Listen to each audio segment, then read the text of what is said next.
jangan sombong punya harta, jangan sombong punya tahta, jangan sombong punya rupa yang cantik. Jangan, teman-teman saudaraku sekalian, Allah dengan mudah bisa menghilangkannya darimu. Bahkan jangan sombong punya ilmu, Allah dengan mudah dapat mencabutnya darimu. Jangan sombong. Assalamualaikum warahmatullahi wabarakatuh. Alhamdulillah, wassalatu wassalamu ala Rasulillah Muhammad ibn Abdillah wa ala alihi wa sahbihi wa man wala. Subhanaka la ilma lana illa ma 'allamtana, innaka antal alimul hakim. Rabbi shrah li sadri wa yassir li amri wahlul 'uqdatan min lisani yafqahu qawli. Amma ba'du. Betapa kematian sesuatu yang pasti. Allah Subhanahu wa taala berfirman dalam Al-Qur'an. Kata Allah, fa'bud rabbaka hatta ya'tiyakal yaqin. Fa'bud rabbaka hatta ya'tiyakal yaqin. Sembahlah Allah Subhanahu wa taala Tuhanmu. Kamu sembah Allah Subhanahu wa taala hatta ya'tiyakal yaqin. Sampai kapan kita nih diminta buat nyembah Allah? Sampai kapan kita diminta buat ibadah? Kata Allah, hatta ya'tiyakal yaqin, sampai datang sesuatu yang pasti. Apa yang pasti? Ayil maut. Yang dimaksudkan dengan sesuatu yang pasti itu adalah mati. Karenanya siapapun kamu di atas muka bumi ini harus belajar berusaha buat jadi hamba Allah Subhanahu wa taala yang taat. Mudah-mudahan Allah mudahkan. Amin ya rabbal alamin. Jadi orang hidup gak ada yang pasti, teman-teman. Gak ada yang pasti buat orang yang hidup. Ada yang mulai dari kecil sakit terus, ada. Gak ada yang pasti hidup itu. Yang pasti ketika seseorang hidup hanya satu, namanya mati. Kalau kamu diberi kehidupan, maka satu waktu nanti kehidupan tersebut akan diambil kembali oleh Allah Subhanahu wa taala. Sebab memang hidup di dunia, begitu kamu diberi kehidupannya, udah pasti kamu akan berjumpa dengan kematian. Gak ada yang pasti dalam hidup selain mati. Nah, kalau emang yang pasti itu mati, ngapain sisa hidup gak dipakai buat berbekal menuju sesuatu yang pasti? Ngapain bekalannya untuk sesuatu yang gak pasti? Misalnya nih, kamu umur tamat SMA, umur 15. Kalau kamu berpikir bahwa saya umur segini berarti udah deket lagi mau nikah, bekalan menuju nikah. Misalnya, apa yang kamu kerjakan? Hidung kurang mancung, mancungin alis kurang nyelirit, kurang bulan sabit, kamu sabitin alis kamu. Bibir kurang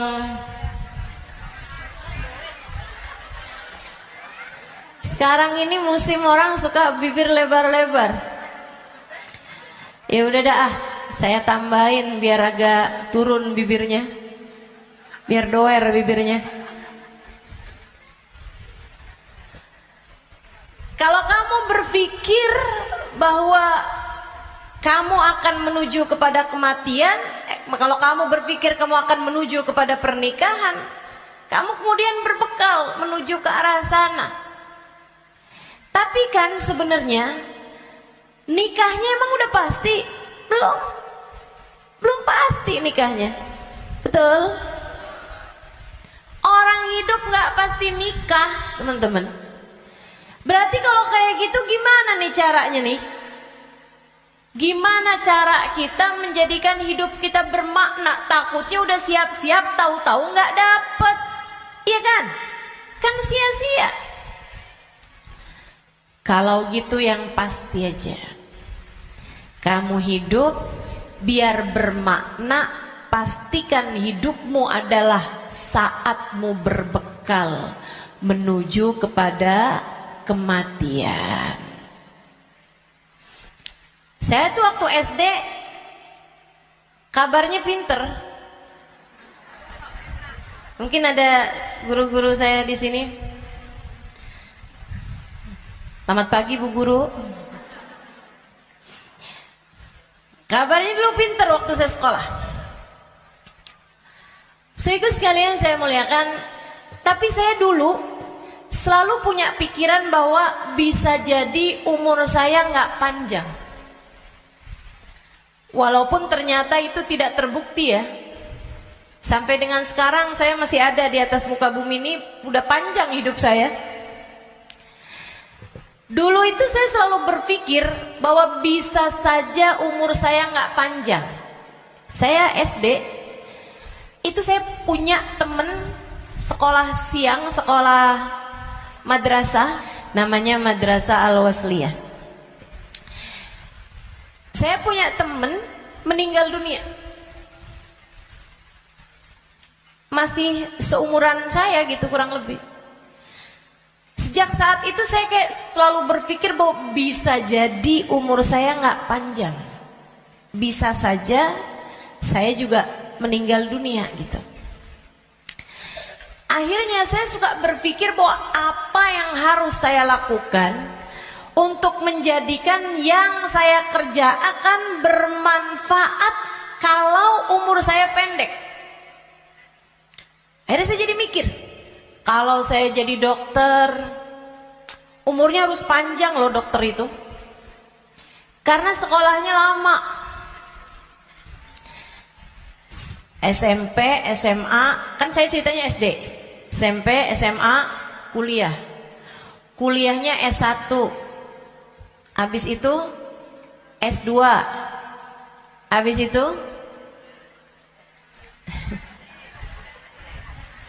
ST katanya. Buat jadi dokter spesialis itu kan mesti banyak sekolahnya. Apalagi kalau mau spesialis yang spesialis lagi gitu. Buat jadi dokter yang bagus. Artinya sekolahnya tuh panjang. Baru bisa jadi dokter yang hebat, dokter yang mumpuni di atas usia 30-an tahun, bahkan mungkin 40-an tahun. Habisnya itu dia praktek mengamalkan ilmunya. Berapa lama? Sampai ketika datang ajal menjemputnya. Manfaatnya ilmunya itu berapa lama? Untuk bisa dipraktekkan bermanfaat buat umat manusia gitu. Sampai dengan berapa lama? Sebentar aja berarti. Kita aja kalau udah dirawat sama dokter yang terlalu tua rada was-was. Betul gak?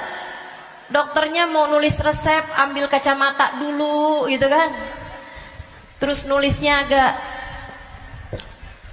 tangannya gemeteran. Takut kita. Ini kalau misalnya dia ngelihatnya salah-salah gitu kan.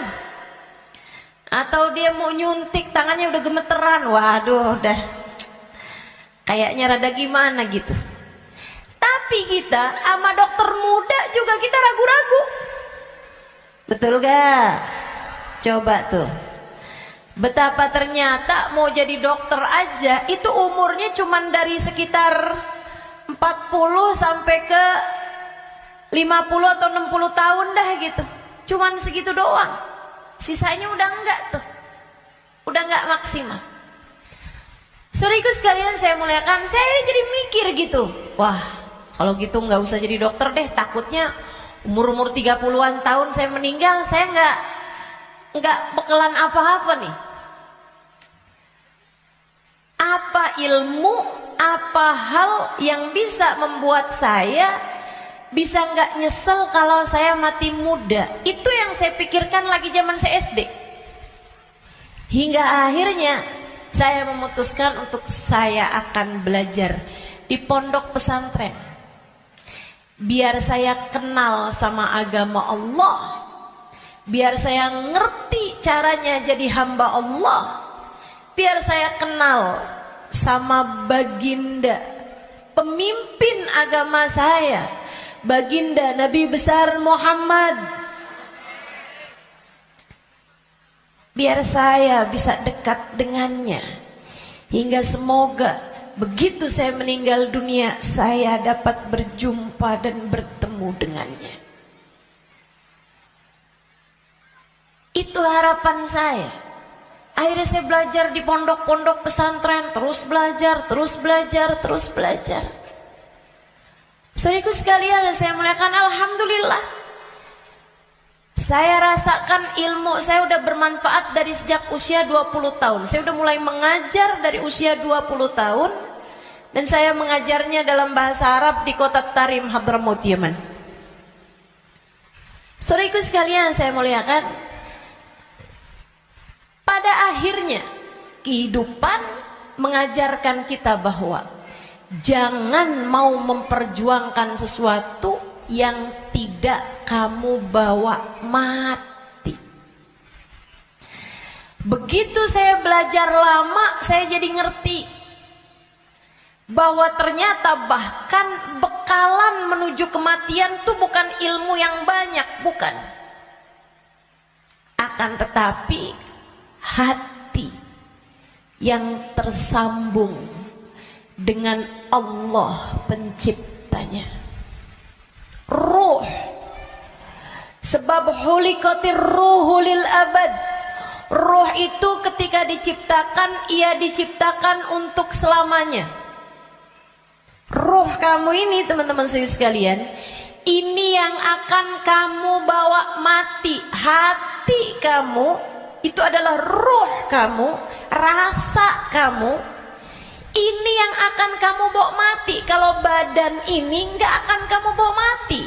Begitu kamu mati, udah tuh nggak ada lagi urusan sama badan. Badan kamu bisa dimakan merayap-rayap tanah dan habis. Bibir kamu yang selalu kamu lipstikin, wajah kamu yang selalu kamu bedakin, mata kamu yang selalu kamu celain, pakaiin celak, kuku-kuku kamu yang selalu kamu potong setiap kali ia memanjang, badan kamu yang selalu kamu rawat, kamu kasih makan, kamu bersihkan. Ini hanya akan menjadi makanan santapan rayap-rayap tanah. Ulat-ulat tanah nanti akan masuk ke lubang-lubang hidungmu. Ia akan masuk dalam seluruh anggota tubuhmu dan kamu habis.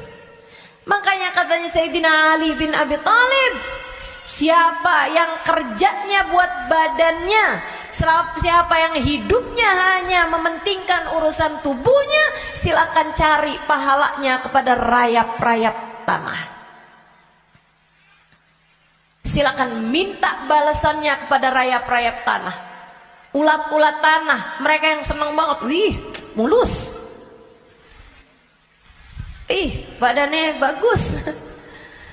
Enak banget nih kita makannya, katanya gitu. Saudariku sekalian yang saya muliakan, bukan untuk itu kamu diciptakan. Bukan untuk itu kamu diciptakan.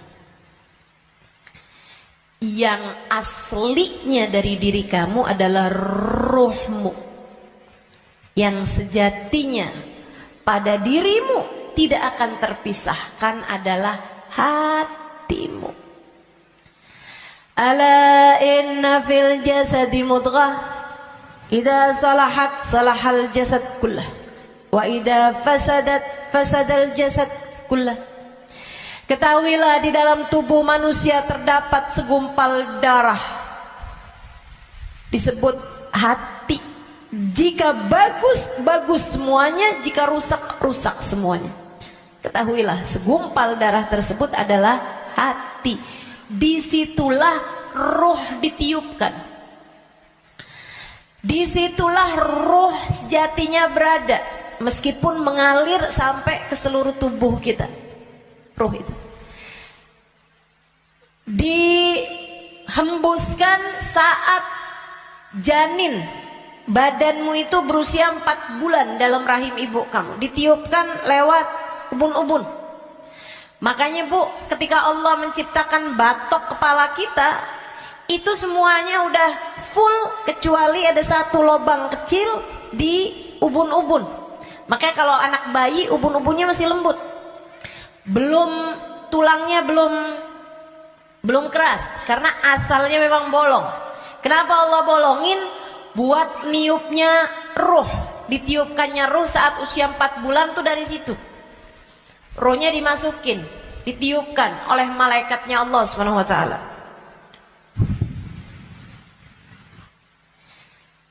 Pusatnya ditaruh di jantung atau di hati, dia pusatnya tuh ditaruh di hati. Menyebar roh tersebut sampai ke ujung-ujung jari. Itu roh.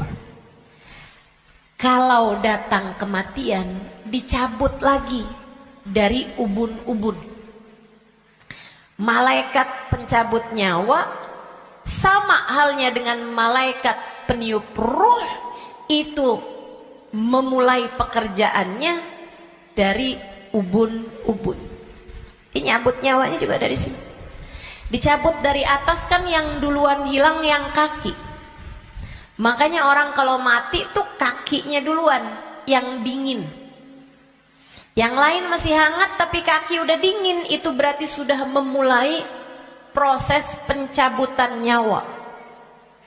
Sama kayak ada prosesnya bayi ketika keluar, makanya ada istilah pembukaan 1, pembukaan 2, pembukaan 3 tuh.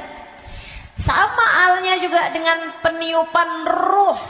Roh juga begitu. Ketika ditiupkan dan ketika dicabut itu juga seperti itu. Ada masa-masa berhentinya, namanya sakarat.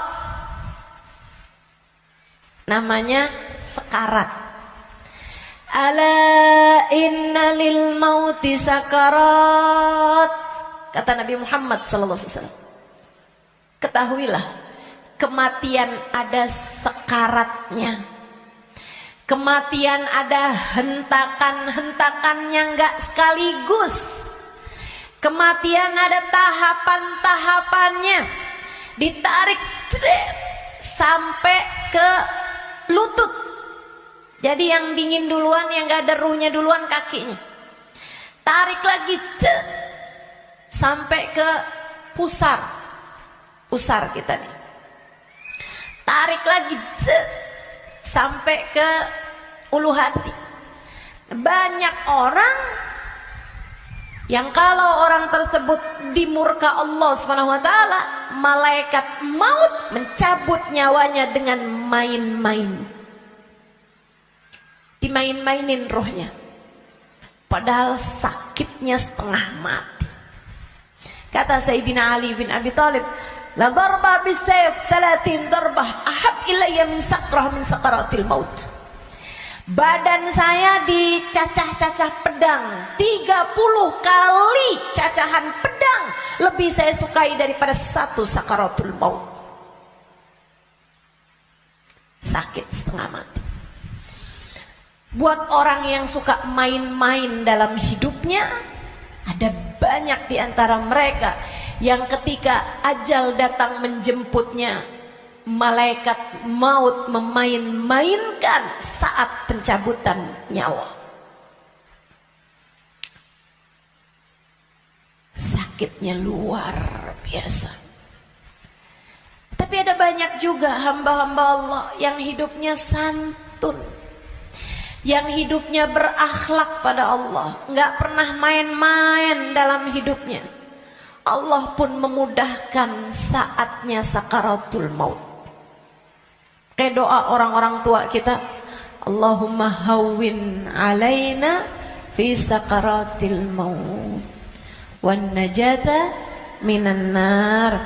Ya Allah, ringankan saatnya sakaratul maut. Dia nggak bilang, ya Allah jangan ada sakaratnya dong buat kematian saya. Nggak bisa gitu. Atau ya Allah jangan kasih saya sakit saat sakaratul maut. Nggak bisa gitu juga. Karena memang sakaratul maut itu sakit. Memang pasti sakit. Jadi yang diminta adalah Allahumma khaffif alaina fi sakaratul maut. Ya Allah ringankan sakitnya sakaratul maut. Apa yang bisa meringankan? Maksudnya ringannya tuh gara-gara apa? Kalau kamu tanya sama saya, Ustazah, ringannya sakaratul maut tuh gara-gara apa? Saudaraku sekalian, sesuatu itu sakit bisa jadi ringan itu karena dua hal. Satu, karena memang sakitnya itu levelnya jadi ringan. Kan begitu? Sakit kan ada level-levelnya. Memang Allah jadikan sakitnya itu ringan, jadi berkurang sakitnya. Itu banyak yang seperti itu, sehingga sakaratul mautnya kayak nggak sakarat gitu, karena sama sekali nggak kesakitan. Ada yang begitu, memang diringankan sama Allah Subhanahu Wa Taala. Level sakitnya memang diturunkan oleh Allah Subhanahu Wa Taala, semacam itu. Atau yang kedua, Allah alihkan fokusnya sehingga dia jadi kayak nggak berasa sakaratul maut, karena Allah memalingkan fokusnya bukan kepada sakitnya, tapi kepada sesuatu yang lain. Apa? Allah palingkannya dengan apa? Yang paling indahnya, yang paling enaknya adalah dengan dihadirkannya baginda Nabi besar Muhammad sallallahu alaihi wasallam di saat sakaratul maut tersebut. Sakit, tapi enggak jadi terasa sakitnya sebab ia bisa lihat Nabi Muhammad. Sebab dihadirkan Nabi Muhammad untuknya. Sakit, tapi ya nggak terasa. Gimana coba? Gimana sakitnya mau terasa kalau kamu bisa ketemu Nabi Muhammad? Nabi Muhammad misalnya berkata kepadamu, selamat datang wahai umatku. Ya udah nggak ada lagi rasa sakitnya, teman-teman. Udah jadi indah semuanya. Banyak yang begitu juga. Kekasih berjumpa dengan kekasihnya di saat sakaratul maut. Banyak. Kita ustazah gak tahu deh. Minta aja, doa aja, walaupun gak pantas, biar gak nyesel. Betul gak? Betul gak? Mau doa tapi rasanya kayak gak pantas gitu ustazah. Orang kayak saya kematiannya dijemput sama Nabi Muhammad, emang gak pantas. Yang kayak kamu ngomongin orang, yang kayak kamu kalau sholat berantakan, betul? Ngarepin kematiannya dijemput sama Nabi Muhammad, siapa kamu? Betul gak? Sama. Saya juga berpikir hal yang sama denganmu. Siapa saya? Sampai saya berharap kematian saya dijemput sama Nabi Muhammad. Tidak ada di antara kita yang pantas. Gak ada di antara kita yang layak. Gak ada. Gak ada. Tidak saya, tidak kamu, sama. Sama. Tapi kita tetap berdoa, kita tetap meminta kepada Allah Subhanahu Wa Taala. Kali-kali aja doa kita diijabah. Ya, siapa tahu ya kan? Siapa tahu. Soalnya takut kalau nggak minta nyesel. Sebab Nabi Muhammad itu dermawan. Sebab Nabi Muhammad itu dermawan. Kadang-kadang orang kalau dermawan tuh kita nggak bisa kira. Tahu-tahu memberi lebih dari yang kita minta. Itu sakaratul maut. Nanti habis cabut tuh dari pusar sampai ke dada. Dada, hati, itu teman-teman pusatnya. Allati tattali'u alal afidah. Sampai ketika roh tersebut nyampe di afidah, nyampe di dada, tempatnya hati kita itu, pusatnya.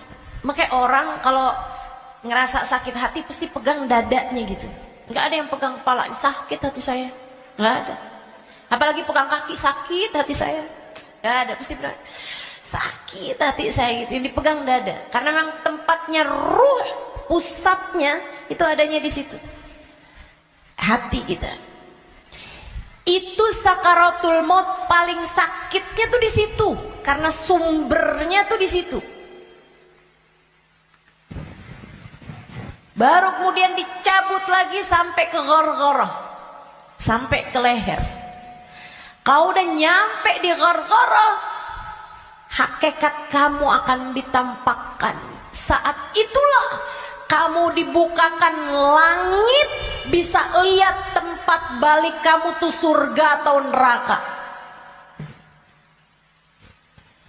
Dan itu bisa terjadi tahun depan, dan itu bisa terjadi bulan depan, untukmu atau untukku. Itu bisa jadi di waktu yang masih sisa panjang, bisa jadi juga sudah tinggal sedikit lagi waktumu untuk merasakan apa yang disebut dengan sakaratul maut ini. Semuanya pasti ngalamin. Semuanya nggak ada yang bisa lari. Saat ghargharah, saat nyawa udah sampai di tenggorokan, dibukakan pintu demi pintu, kata Nabi Muhammad. Ketika Nabi bercerita kepada Sayyidah Aisyah, ya Aisyah, man ahabba liqa Allah, ahabballahu liqa'ah, wa man kariha liqa Allah, karihallahu liqa'ah. Wahai Aisyah, siapa yang senang saat perjumpaannya dengan Allah, Allah pun senang berjumpa dengan dia. Siapa yang benci berjumpa dengan Allah, Allah pun benci berjumpa dengan dia. Ya Rasulullah, walakinnana nakrahul maut. Bukannya semuanya takut memati, Rasul? Takut kan gak senang? Bukankah kita semuanya takut mati, Rasul? Kalau takut mati kan artinya kita nggak seneng. Kalau kita nggak seneng, Allah nggak seneng juga dong ketemu kita. Nggak gitu Aisyah.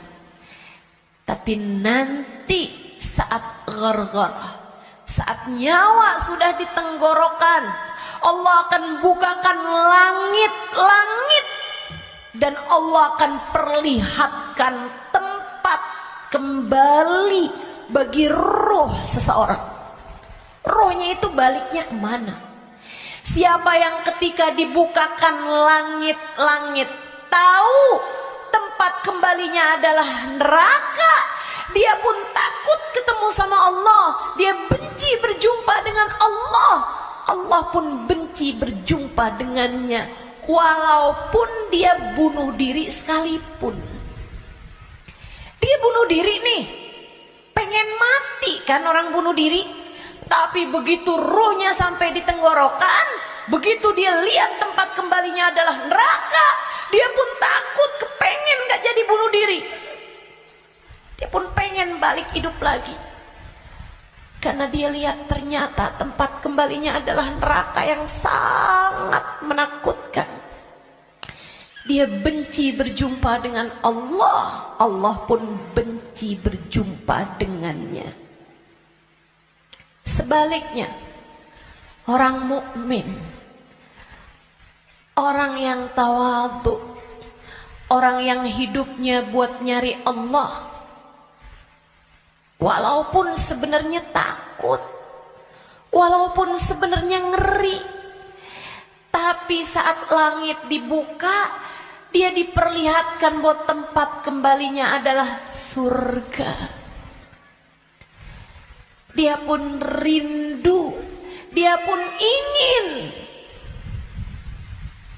dia pun cinta untuk berjumpa dengan Allah. Dia pun bahagia, dia sukacita berjumpa dengan Allah. Allah pun sukacita berjumpa dengannya.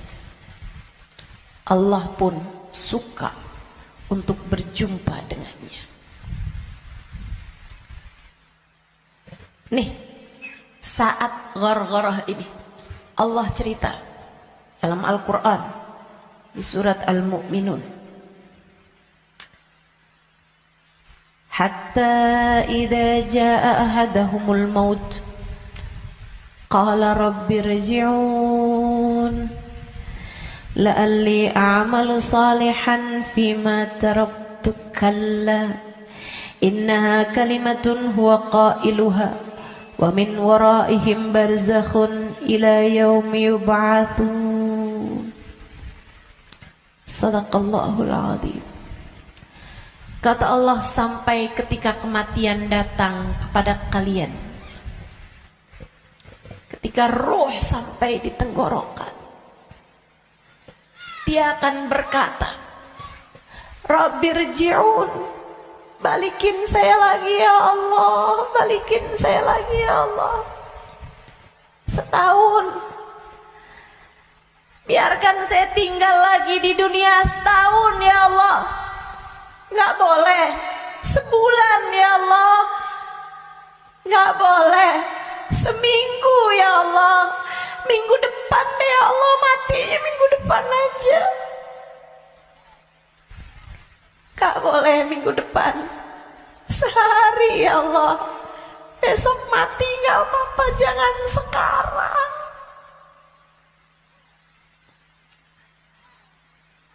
Gak boleh sejam ya Allah, sejam. Sejam lagi matinya ya Allah, balikin lagi ya Allah. Rabbirji'un la'alli a'malu salihan fima taraktu. Saya akan segera bagi-bagi harta saya buat sedekah. Saya akan segera sholawatan kepada Nabi Muhammad. Saya bakal segera baca Al-Quran. Saya bakal segera sholat. Saya mau minta maaf sama orang-orang.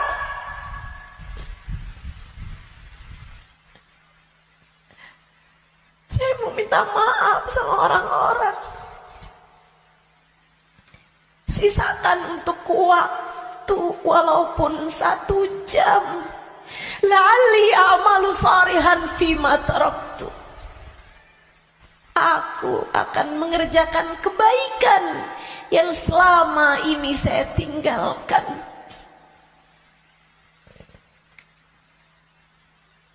Apa jawab Allah? Kalla innaha kalimatun huwa qailuha. Enggak ada. Sekarang kalimatmu itu hanya jadi omong kosong belaka. Enggak ada ceritanya kamu dikabulkan. Waktunya sudah habis.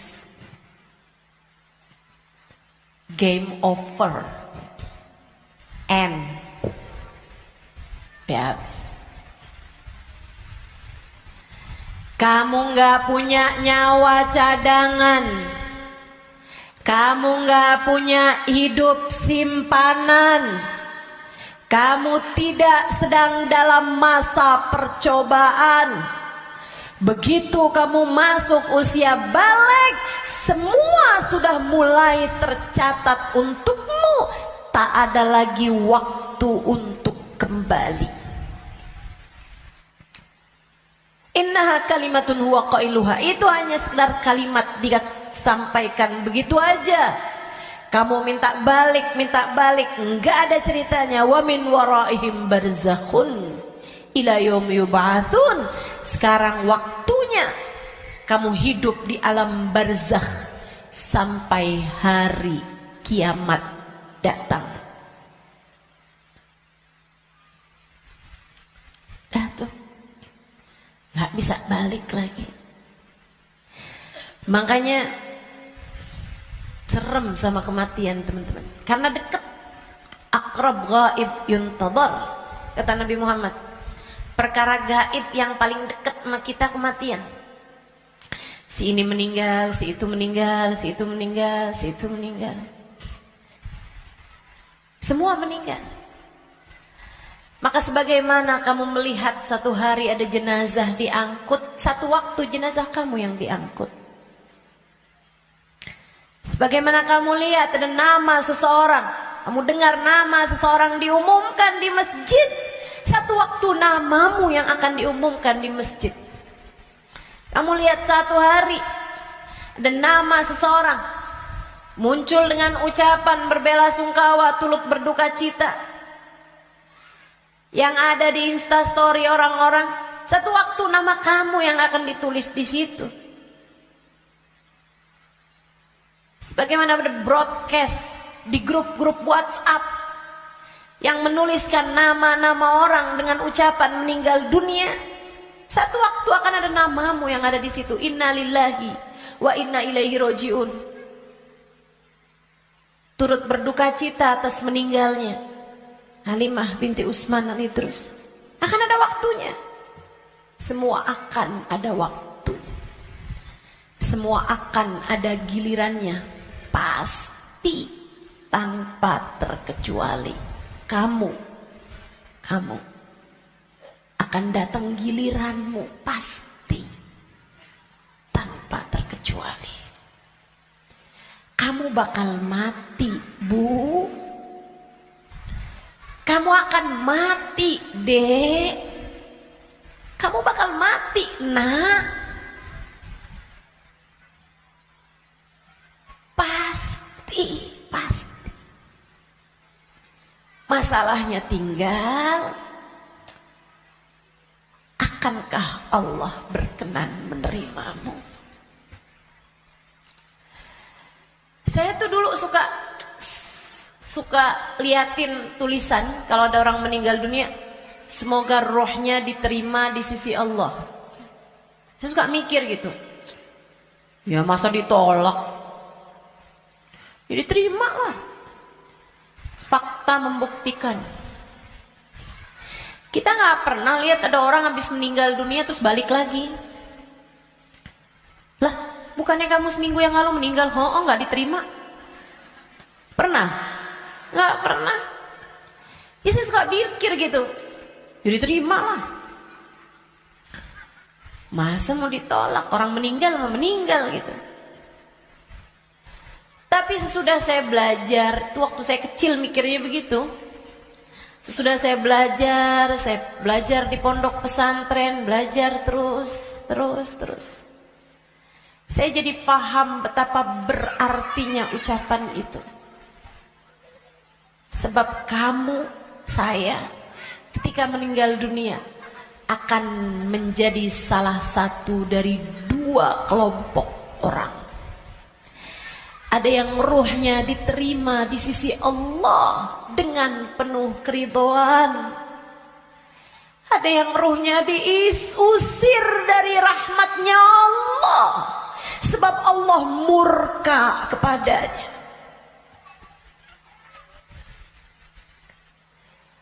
Kalau waktu hidup kayak gini nih, kamu lagi punya perlu, kamu datang ke rumah saudaramu, ditolak dari yang satu, bisa kamu datang ke tempat saudaramu yang lain.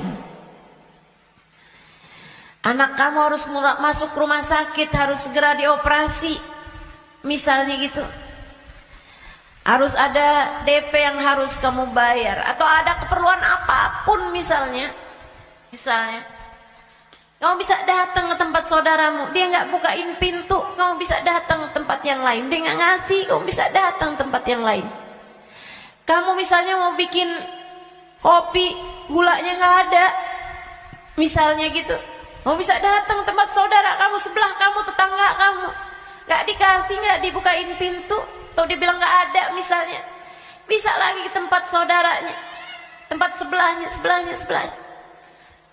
Orang hidup ini andai ditolak dari yang satu, kita masih punya pilihan tempat yang lain. Seapa-apanya masih ada pilihan tempat yang lain. Tapi kalau kamu meninggal dunia, kamu hanya akan menjadi wa inna ilaihi raji'un, hanya akan kembali kepada Allah Subhanahu wa taala. Kalau pintu rahmatnya Allah tertutup darimu, kalau kamu diusir dari kasih sayang Allah Subhanahu wa taala, Allah tidak berkenan menerimamu, kemana kiranya kamu akan pergi? Terusir dari pintu rahmatnya Allah, kamu mau kemana? Bu, Kak, Dek, Nak, saya sampaikan ini dengan sungguh-sungguh. Jangan pernah mau main-main dalam hidupmu. Jangan main-main sama hidup. Sebab selama kamu hidup, kematian masih akan membayangi. Dan begitu datang kematian sementara Allah belum ridho kepadamu, sangat mungkin ruhmu tidak diterima Allah, hingga Allah pun mengusirmu dari pintu rahmatnya, dan kamu dikembalikan kepada lembah kemurkaannya.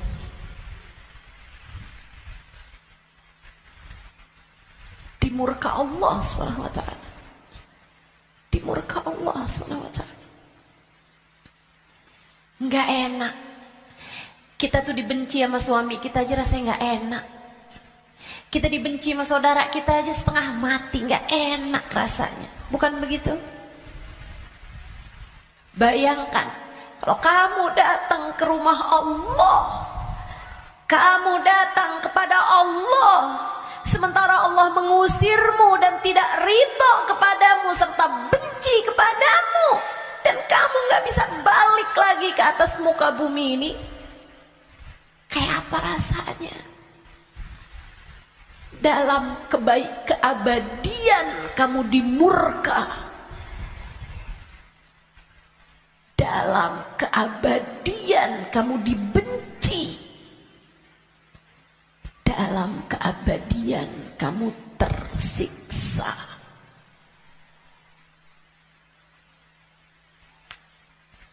Nggak akan sabar, nggak akan sabar. Makanya sekarang nih di dunia kamu masih bisa sabar. Kalau lagi nggak enak sabar aja. Malam-malam ngantuk mau tahajud, yang sabar. Bangun tahajud, yang sabar. Biar nanti kamu nggak ketemu waktu di mana kamu tidak akan sabar menghadapinya. Kamu nggak akan kuat ngadepinnya. Sekarang kamu kuat. Buat puasa kamu kuat. Buat baca Quran kamu kuat. Buat hadir majelis taklim kamu kuat. Buat baca maulid kamu kuat. Buat berbuat baik pada orang tua kamu kuat. Buat berbuat baik sama suami kamu kuat. Buat doain anak-anak kamu kuat. Buat ngurusin rumah kamu kuat. Buat ngerjain kebaikan-kebaikan kamu kuat. Maka kerjakan apa yang kamu kuat untuk menghindarkan diri dari sesuatu yang kamu gak bakal kuat. Bertahanlah terus. Bertahanlah untuk tetap menjadi solehah. Yang sabar jadi solehah. Tetaplah jadi hamba Allah yang soleha. Gak kuat nih saya, enggak, kamu kuat, kamu kuat. Saya gak kuat lagi Ustazah ngadepin suami kayak begitu. Kuat, kamu kuat. Saya gak kuat lagi Ustazah ngadepin orang tua saya nih Ustazah. Kuat, kamu kuat. Gak kuat lagi saya ngadepin anak-anak saya Ustazah. Kamu kuat, kamu kuat. Kamu kuat. Saya gak kuat puasa, kuat, kuat. Saya gak kuat tahajud, kuat, kuat. Saya gak kuat baca zikir habis duhur, habis subuh ke isyraq, kuat, kuat. Saya gak kuat baca ratib malam-malam hari, ngantuk saya, kuat, kuat. Kamu kuat ngerjain itu semua.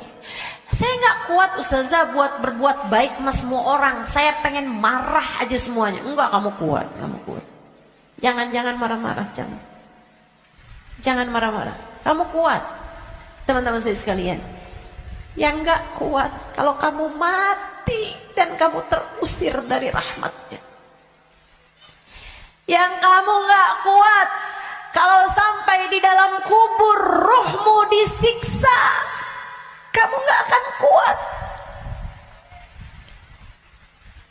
Yang gak kuat kalau kamu datang malaikat yang menanyai dalam kuburan dan kamu gak bisa jawabnya, hingga kemudian malaikat tersebut mulai menyiksamu, kamu gak akan kuat.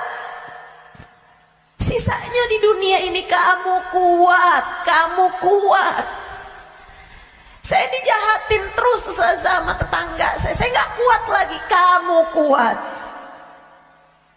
Saya ditinggalin sama teman-teman saya gak kuat, kuat, kuat, kuat. Percaya saya, kamu kuat. Saya sakit Ustazah, saya udah gak kuat lagi, kuat, kuat, kuat. Yang kamu gak kuat kalau kamu sampai diusir dari rahmatnya Allah.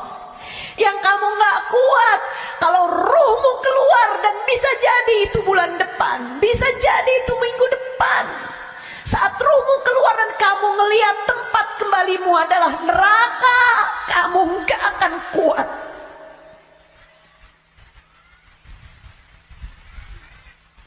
Gak akan kuat. Saat kamu berkata, Rabbirji'un la'alli a'malu salihan fima taraktu. Ya Allah, balikin saya ke dunia ya Allah. Balikin saya, kasih saya hidup lagi ya Allah. Itu yang kamu gak akan kuat. Sekarang di dunia semuanya kamu kuat jalaninnya. Kuat. Kamu mampu. Kamu bisa bertahan untuk tetap menjadi solehah. Percaya saya. Saya sangat miskin Ustazah, saya udah gak kuat lagi hidup di dunia ini. Kamu kuat, kamu kuat. Saya ambil utang aja Ustazah, dipinjol, saya udah gak kuat lagi. Kamu kuat, jangan utang. Jangan utang. Jangan ambil utangan. Apalagi pakai riba. Lebih kamu nanti tambah rusak jalannya, tambah salah hidup kamu. Kamu kuat menjalani kehidupan di atas muka bumi ini teman-teman. Yang kamu gak kuat kalau sampai mati Allah murka padamu. Kamu gak akan kuat. Maka yuk berbekal. Dengan apa berbekalnya? Satu, hidup yang benar. Tetaplah istiqomah. Sholat jangan ditinggal. Ibadah jangan ditinggal. Apa yang kamu bisa kerjain, kerjain. Sedekah biar kata sedikit jangan ditinggal.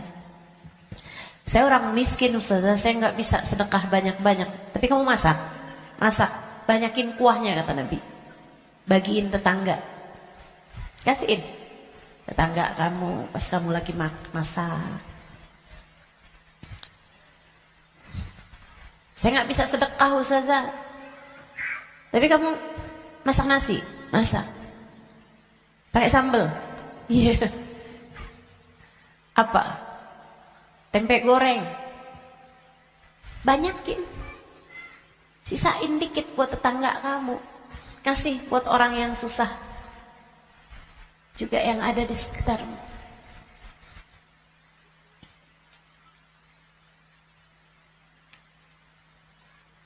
Itu pesan Nabi kita Muhammad SAW. Berbuat baik. Saya nggak bisa Ustazah, saya nggak ada sesuatu yang bisa saya sedekahkan. Senyum, bisa bukan? Kamu punya bibir? Ya punya sih Ustazah. Ya udah senyum aja kalau gitu. Ketemu orang, bisa nyenengin orang, apa kabar? Sehat? Atau saat kamu bangun di waktu malam, kamu angkat tanganmu, kemudian kamu bilang, ya Allah, sayangi tetangga-tetangga saya ya Allah, sayangi teman-teman saya ya Allah, ampuni dosa-dosa mereka ya Allah, orang di kampung saya ya Allah, ampuni dosa-dosanya ya Allah. Sedekah kamu buat mereka, kebaikan kamu buat mereka. Berbuat baik semampu yang kamu bisa, sebisa yang kamu mampu. Apaan aja, apaan aja. Bahkan sekedar kalimat pujian buat suami kamu. Alhamdulillah kamu sehat, saya senang kalau kamu udah sehat. Kata-kata yang enak gitu. Jangan sakit lagi ya, saya kesian kalau lihat kamu sakit. Saya sayang sama kamu. Kalimat yang enak. Ganti deh, ganti kalimat-kalimat yang gak enak.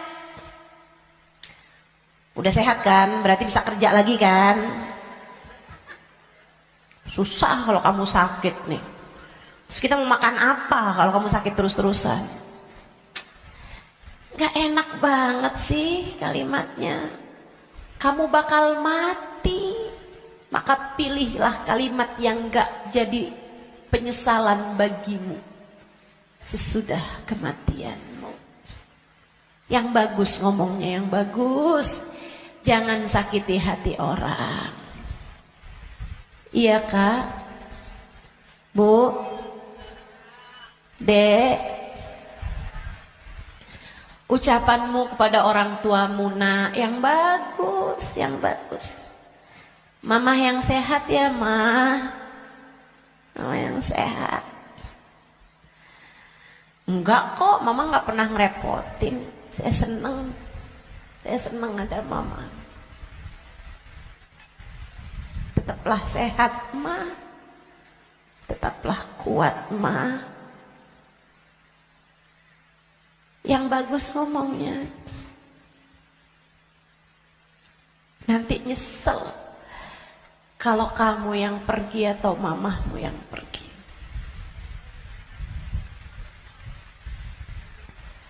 Kepada abahmu, ayahmu, gitu juga. Ngomong yang bagus-bagus aja, biar nggak tambah banyak penyesalanmu ketika datang ajal menjemput. Apapun dari kebaikan yang bisa kamu lakukan, lakukanlah. Udah nggak usah pakai mikir-mikir, saya mau pakai kerudungan kapan ya? Nggak usah. Sekarang orang senegeri udah pakai kerudungan semua kok.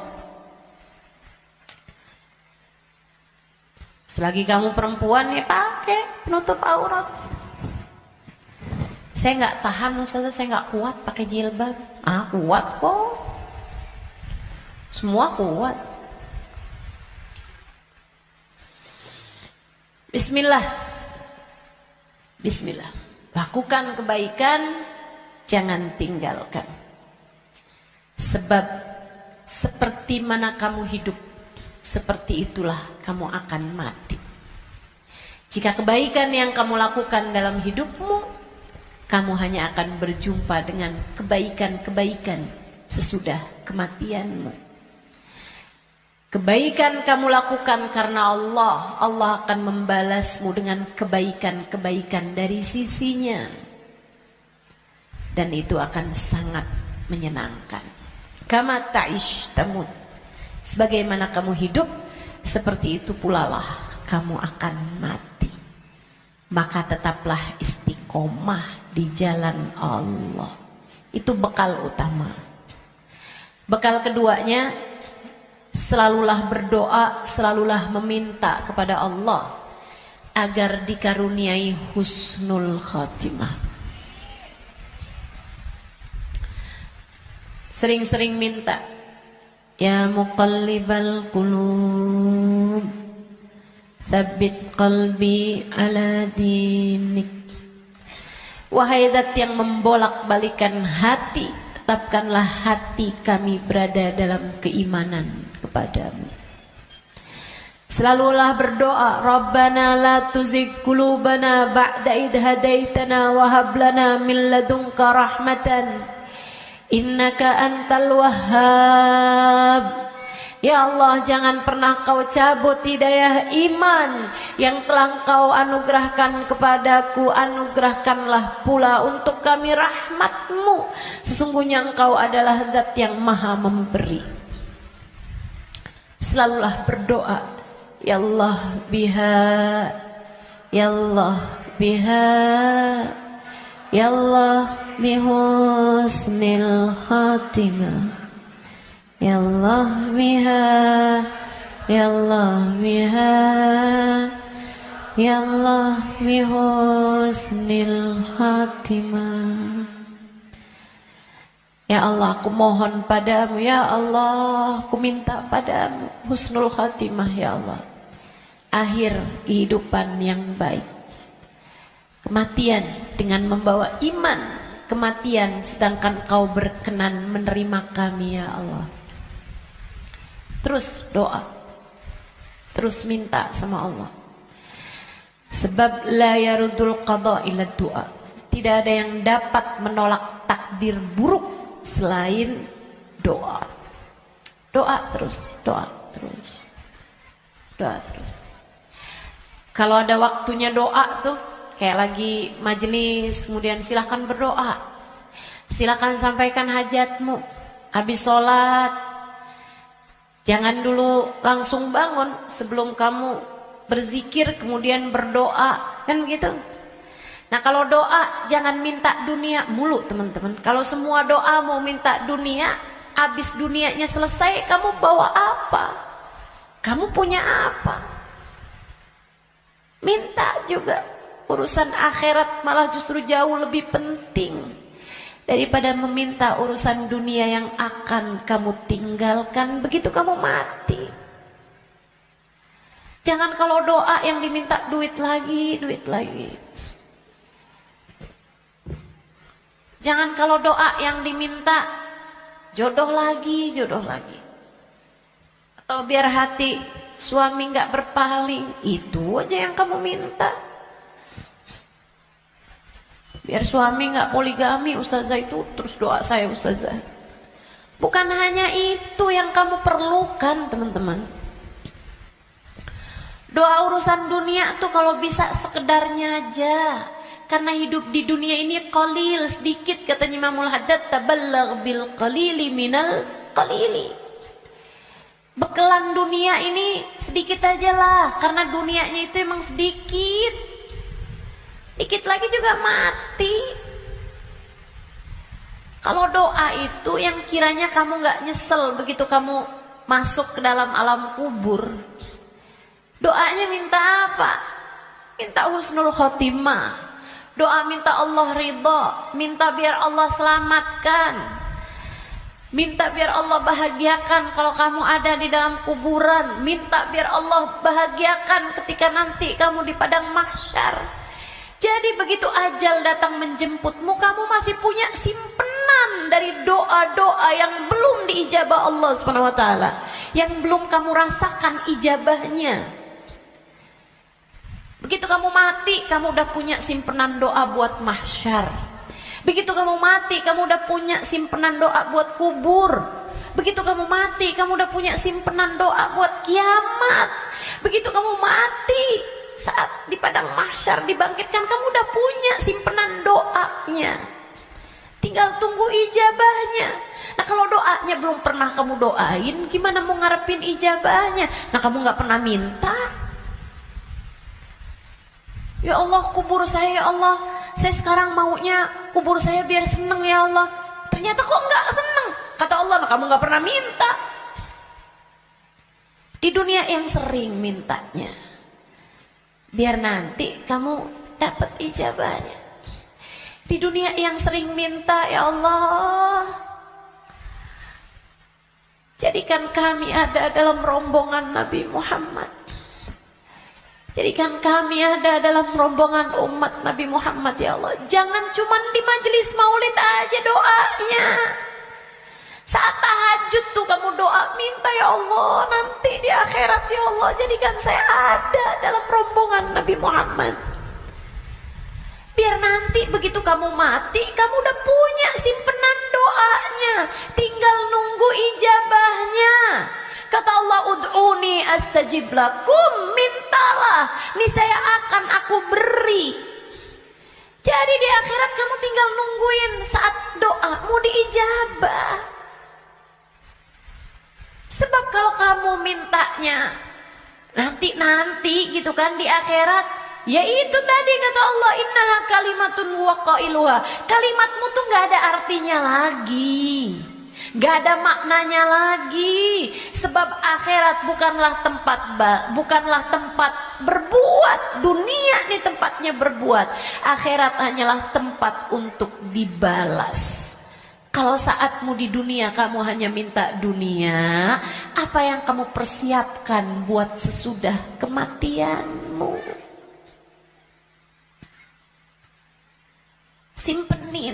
Simpenin doa-doa yang banyak buat akhirat, karena akhirat itu jauh lebih panjang, jauh lebih penting, jauh lebih berarti, jauh lebih bermakna.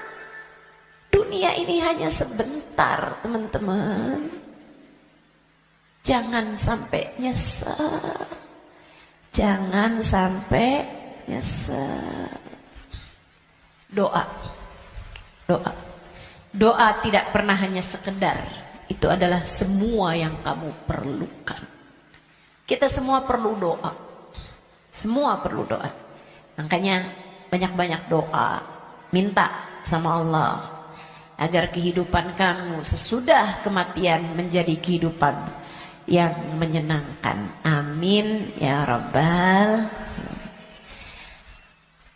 Satu tadi istiqomah taat, bekal menuju kematian ya. Yang kedua tadi apa? Doa. Yang ketiga, teman-teman saudaraku sekalian, bekal menuju kematian itu ampunan dari Allah Subhanahu wa taala. Itu bisa kamu dapat dengan memohon ampunan, beristighfar dan bertaubat, meninggalkan dosa-dosa. Kamu mau berbekal menuju kematianmu, tinggalin dosa. Tinggalin dosa. Tinggalin dosa. Udah deh, ucapkan selamat tinggal buat dosa-dosa. Adik-adik yang sudah umur 20-an tahun, belum datang jodoh, Ustazah saya pacaran ya. Jangan. Kenapa Ustazah? Dosa. Tinggalin dosa. Kamu belum tentu punya waktunya buat taubat. Kamu belum tentu sisa waktumu itu mencukupi untuk kamu bertaubat. Nggak usah deket-deket sama dosa. Ya Ustazah, kalau nggak pacaran kita nggak nikah Ustazah. Siapa bilang? Banyak kok orang-orang nikah nggak pakai pacaran. Dan banyak juga orang pacarannya sama siapa, nikahnya sama siapa. Betul? Betul? Ngapain kamu menghabiskan energi, menghabiskan rasa hanya untuk menjaga jodoh orang? Ngapain? Udah jauh lebih aman kamu gak usah jagain jodoh orang. Kamu jagain hidup kamu sendiri. Sebab yang akan mendapatkan balasannya adalah dirimu sendiri. Dek, Nabi Muhammad tuh seneng sama pemuda-pemuda yang taat. Lebih daripada senengnya Nabi Muhammad sama orang-orang tua yang taat. Jadi kamu gak usah nunggu tua buat taat. Kamu gak usah nunggu tua buat deket sama Nabi Muhammad. Justru di saat kamu masih muda, andai pun kamu nanti sampai tua, justru di saat muda nih, kesempatan kamu buat dekat sama Nabi Muhammad. Sebab Nabi senang sama pemuda-pemudi yang hidup dalam menjalani taat kepada Allah Subhanahu wa taala. Dijanjiin barengan sama Nabi Muhammad. Dijanjiin ada dalam naungan di bawah arasnya Allah di saat tidak ada naungan kecuali naungan Allah. Syab nasya fi taatillah, pemuda, pemudi, laki-laki, perempuan, muda yang hidup dalam taat pada Allah Subhanahu wa taala. Kamu umur masih 17 tahun tapi sudah istiqomah tahajud, Nabi cinta padamu. Kamu umur masih 17-18 tahun, akan tetapi kamu istiqomah baca Al-Quran, Nabi cinta padamu. Umur masih belasan tahun, tapi kamu udah punya zikiran yang kamu istiqomahkan baca. Kamu udah punya solawatan yang kamu istiqomahkan baca. Kamu bahkan nyaris hafal kitab-kitab maulid yang berisi sejarah hidupnya Nabi Muhammad. Fix, kamu pantas dicinta sama Nabi Muhammad.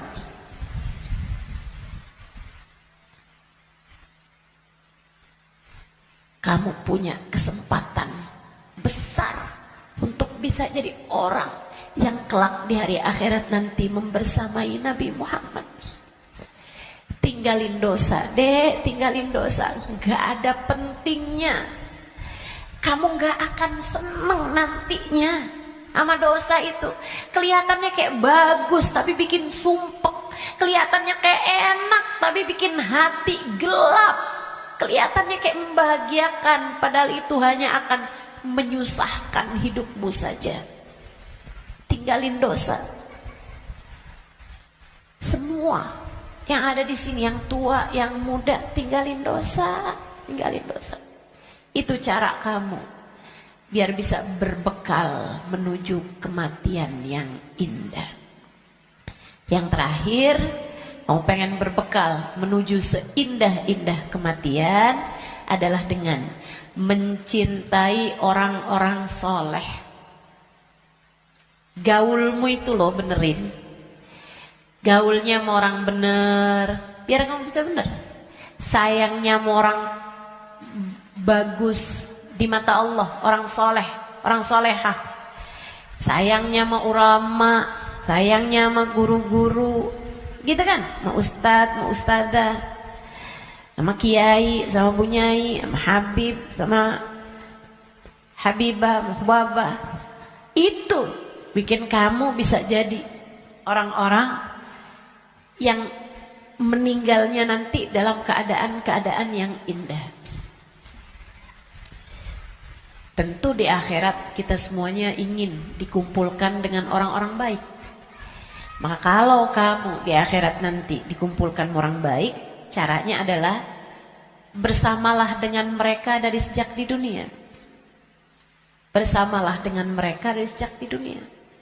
Hadirlah di majelis-majelis ilmu, yang seneng dengerin kajian-kajian dari para ulama, yang seneng melantunkan bersama-sama maulid, solawat, istighfar bareng-bareng, doa bareng-bareng, qiyam bareng-bareng.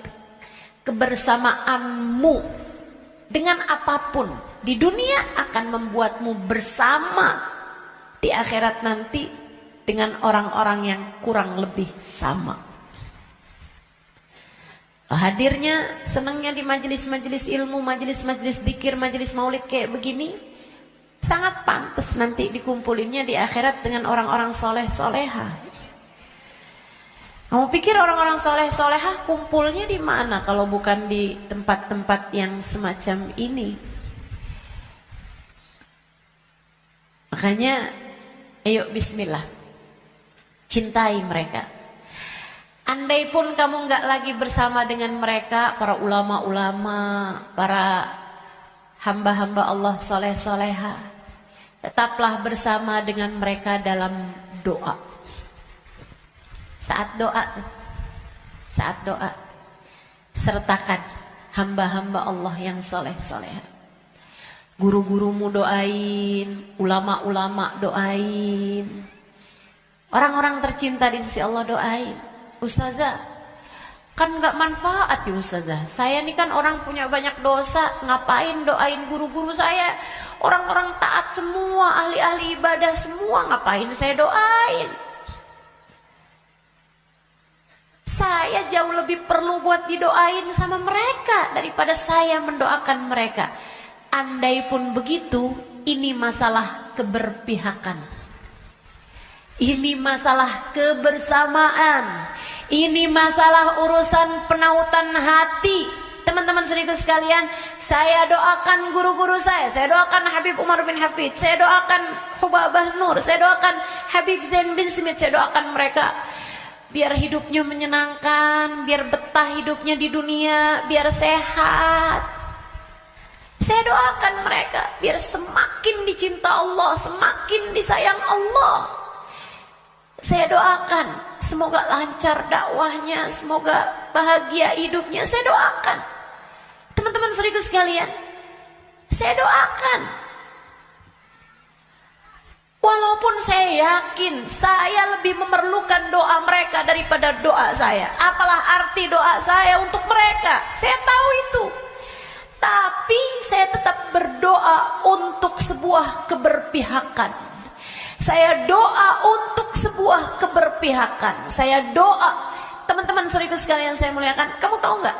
Kalau ada artis-artis dunia, aktor-aktor dunia, pemain bola sakit misalnya, yang doain ribuan orang, yang doain bahkan mungkin jutaan orang mendoakan orang tersebut, yang bahkan mohon maaf banyak diantara mereka yang nggak beriman kepada Allah.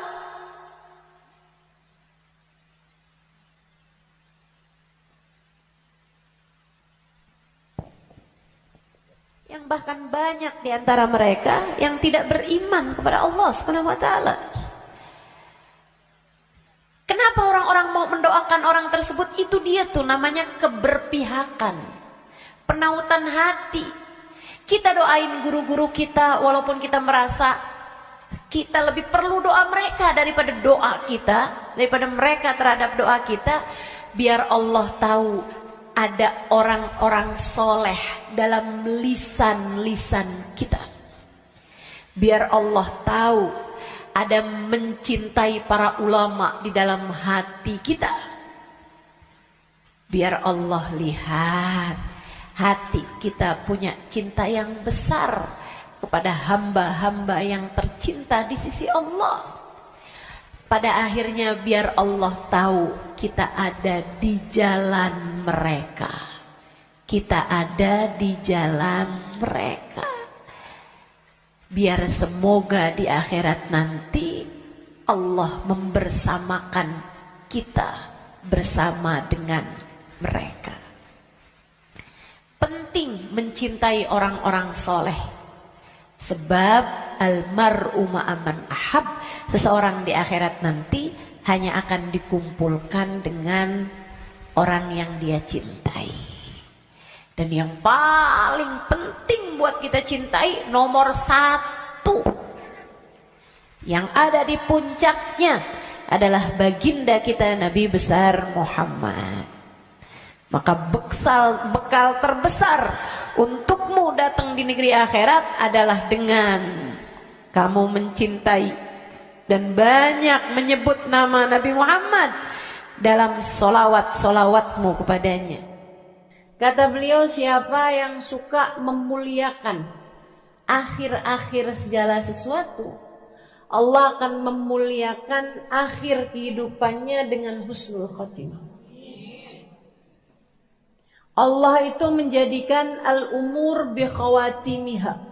Segala urusan tergantung dari bagaimana akhirnya. Kata Nabi kita Muhammad sallallahu alaihi wasallam, al-umur bi khawatimiha. Segala urusan tergantung dari bagaimana akhirnya. Kita punya kehidupan, ini tergantung dari bagaimana akhirnya. Demikian pula dengan keadaan-keadaan kita. Allah SWT menjadikan akhir-akhir segala sesuatu tuh yang paling bagusnya. Kayak makanan aja, kata Nabi Muhammad, al-barakah fil akhir. Berkah adanya di akhirnya. Makanya jangan ninggalin sisa di makanan. Yang paling berkahnya justru ada pada bagian akhirnya. Saudara sekalian, saya muliakan, hari nih, sepanjang hari sama sepanjang malam, yang paling bagus bagian akhirnya. Sepanjang hari ini paling bagusnya saat menjelang maghrib, saat sore tuh, jelang-jelang maghrib. Sama waktu paling afdol bahkan dalam sehari semalam adalah bagian terakhir dari waktu malam, thuluthul lailil akhir, sepertiga malam yang terakhir. Bahkan dalam hadis Nabi Muhammad SAW mengatakan, Innallaha yanzil fi thuluthil lailil akhir wa yunadi hal min mustaghfirin hal min taib. Sesungguhnya Allah SWT turun di sepertiga malam yang terakhir, kemudian manggil-manggil, mana nih di antara hambaku yang mau bertaubat, yang mau kembali, aku akan terima. Mana nih di antara hambaku yang mohon pertolongan, aku akan beri padanya pertolongan. Siapa nih di antara hambaku yang memohon ampunan, aku akan beri padanya ampunan. Hal min talib hajatin, siapa nih di antara hambaku yang meminta satu hajat, fauniluhul matalib, maka aku akan kabulkan segala hajat-hajat. Waktu paling mustajab di akhir malam, sesaat menjelang subuh. Sampai-sampai dikatakan ma'uqitatil wilayah illa fi jawfil lail. Tidak diberikan kewalian kecuali di malam yang sangat gelap, di kegelapan malam. Kapan kegelapan malam? Malam semakin gelap, pertanda fajar sebentar lagi terbit. Artinya bahwa waktu paling gelapnya malam adalah di bagian terakhirnya malam. Nah, itu para wali-wali jadi wali karena mereka ada di waktu tersebut sedang munajat, sedang berdoa, sedang meminta, sedang ibadah pada Allah Subhanahu wa taala. Jadi kalau lagi mikir gitu, jangan-jangan saya wali. Coba diingat-ingat, tahajudmu gimana? Ibadahmu di waktu malam gimana? Yang masih banyak tidurnya kayak kita ini udah deh, yang penting selamat, gak usah ngarep jadi wali. Sedikit sekalian, waktu paling mustajab, waktu paling berkah di akhir bagian malam. Demikian pula dengan akhirnya minggu, hari Jumat. Hari Jumat itu akhirnya minggu.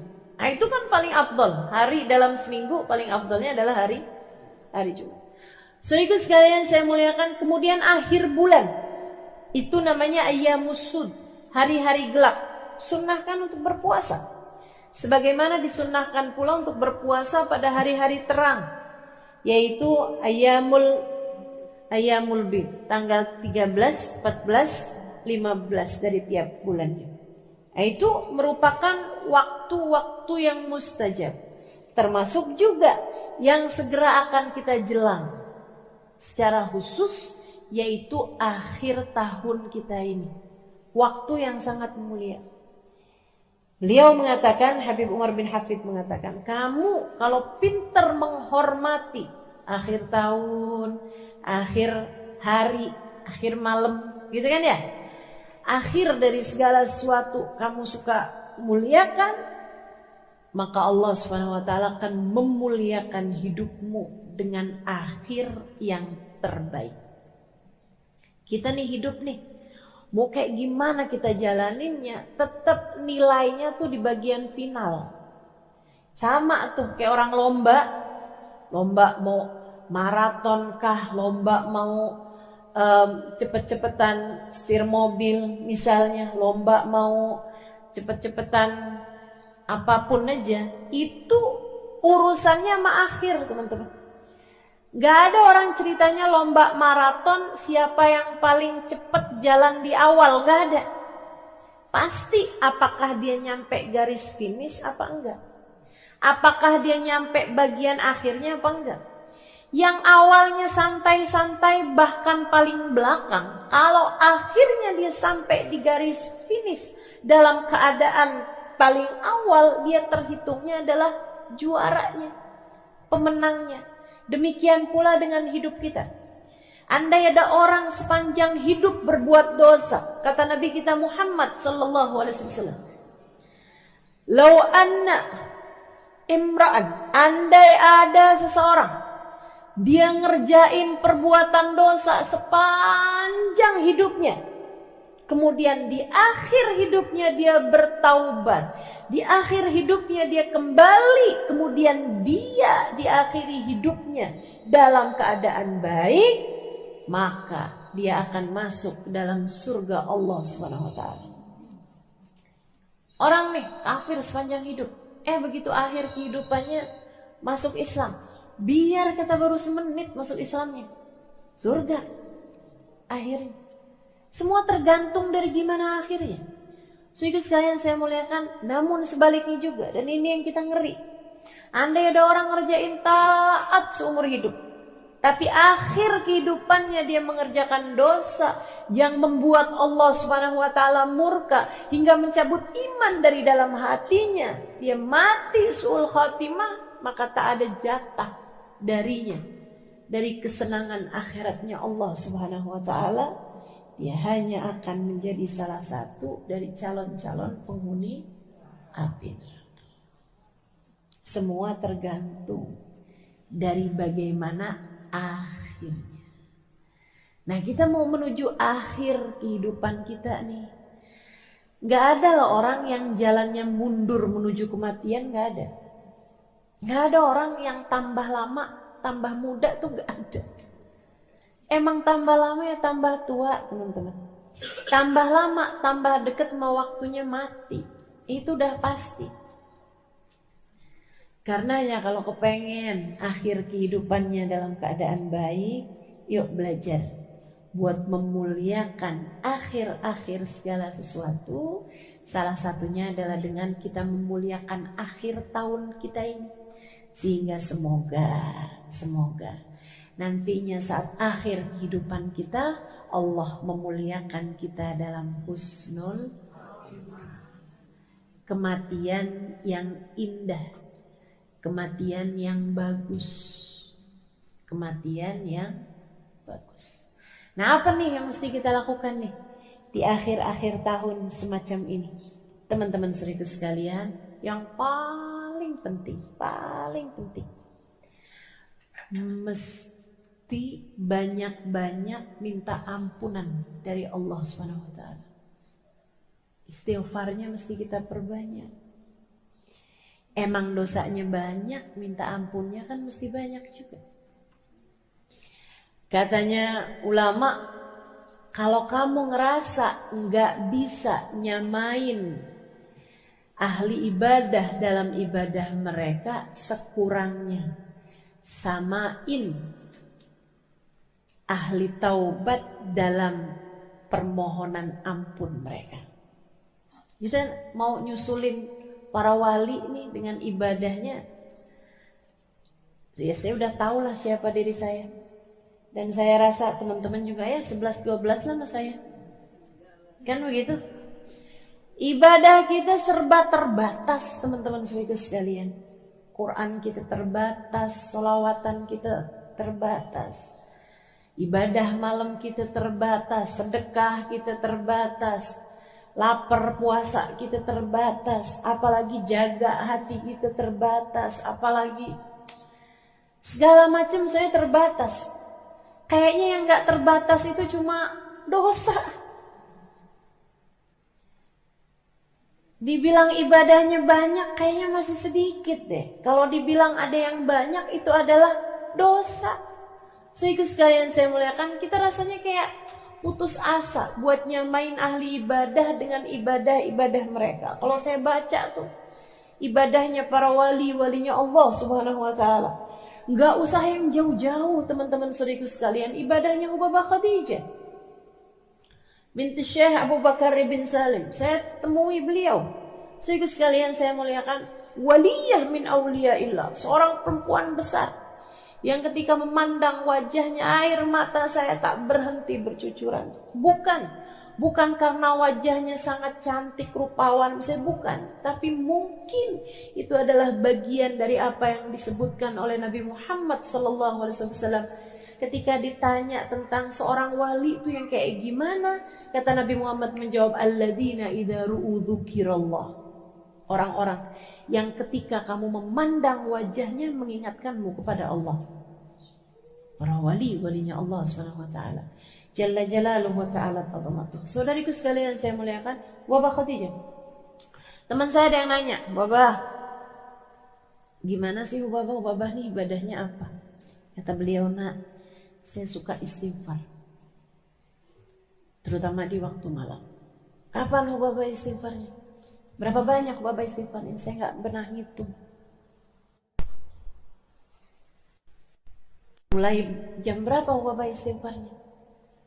Habis selesai sebagian witir, dia bilang salat isya, dia kerjain witir beberapa rakaat. Beliau bilang habis makan malam, mulai itu saya duduk siapin 5 kurma sama air.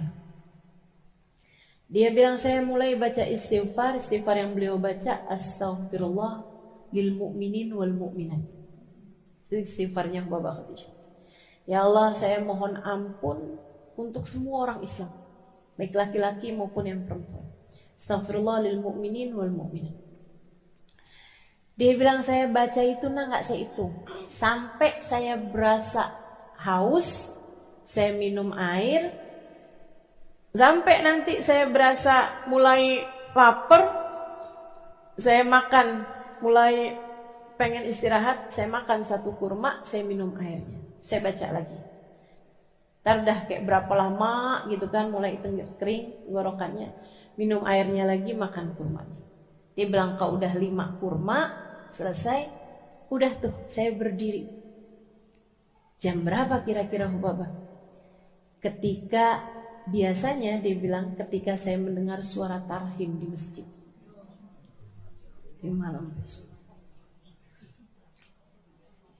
Itu ibadah para hamba-hamba Allah Subhanahu wa taala. Jalla jalaluhu wa ta'ala azamatuh. Teman-teman sekalian saya muliakan, para walinya Allah Subhanahu wa taala, kasih Allah Subhanahu wa taala, demikian keadaan mereka. Gak usah jauh-jauh. Mungkin Hubabah Khadijah masih agak nggak kelihatan mata gitu. Teman-teman sekalian, Hubabah Nur. Teman-teman semua alhamdulillah matanya telah diizinkan Allah memandang wajah wanita mulia itu. Hubabah Nur binti Habib Muhammad bin Abdullah Al-Haddad alaiha ridwanullah. Itu saudaraku sekalian saya muliakan.